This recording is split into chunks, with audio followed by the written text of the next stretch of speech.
चिड़िया और किसान। एक गांव में एक किसान था। उसका गांव के बाहर एक छोटा सा खेत था। एक बार फसल बोने के कुछ दिनों बाद उसके खेत में चिड़िया ने घोंसला बना लिया। कुछ समय बीता तो चिड़िया ने वहां 2 अंडे भी दे दिए। उन अंडों में से 2 छोटे छोटे बच्चे निकल आए। वे बड़े मज़े से उस खेत में अपना जीवन गुजारने लगे। कुछ महीनों बाद फसल कटाई का समय आ गया। गांव के सभी किसान अपने खेतों की फसल की कटाई में लग गए। अब चिड़िया और उसके बच्चों का वह खेत छोड़कर नए स्थान पर जाने का समय आ गया था। एक दिन खेत में चिड़िया के बच्चों ने किसान को यह कहते सुना कि कल मैं फसल कटाई के लिए अपने पड़ोसी से पूछूंगा और उसे खेत में भेजूंगा। यह सुनकर चिड़िया के बच्चे परेशान हो गए। उस समय चिड़िया कहीं गई हुई थी। जब वह वापस लौटी तो बच्चों ने उसे किसान की बात बताते हुए कहा, माँ, आज हमारा यहाँ अंतिम दिन है। रात में हमें दूसरे स्थान के लिए यहाँ से निकलना होगा।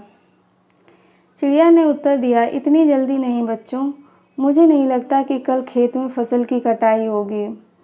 चिड़िया की बात सही साबित हुई। दूसरे दिन किसान का पड़ोसी खेत में नहीं आया और फसल की कटाई न हो सकी।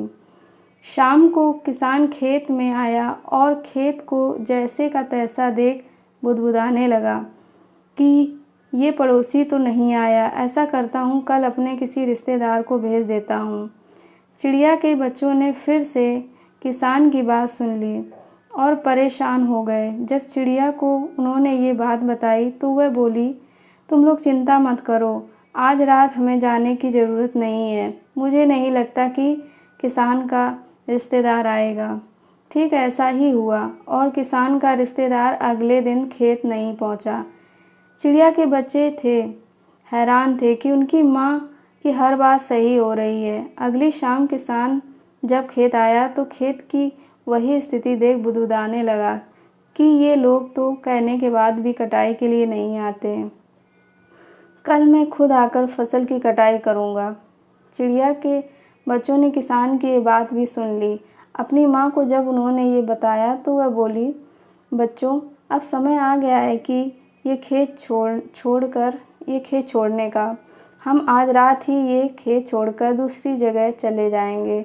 दोनों बच्चों ने हैरानी से इस बार देखा कि ऐसा क्या हो गया जो माँ खेत छोड़ने को तैयार हो गई।